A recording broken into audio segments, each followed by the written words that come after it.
राम राम मंडळी, ही आपली लक्ष्मी 3 वर्ष आलं गाडी घेतली. 7 आकडी कर्ज होतं डोक्यावर.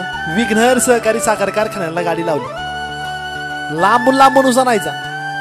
2 वर्षात गाडी नील आणि मागच्याच महिन्यात नवीन गाडी घेतली.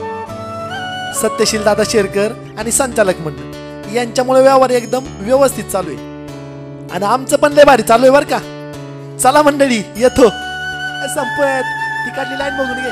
विघ्नहर सहकारी साखर कारखाना चेअरमन माननीय श्री सत्यशील दादा शेरकर. सर्वसामान्यांचं असामान्य नेतृत्व.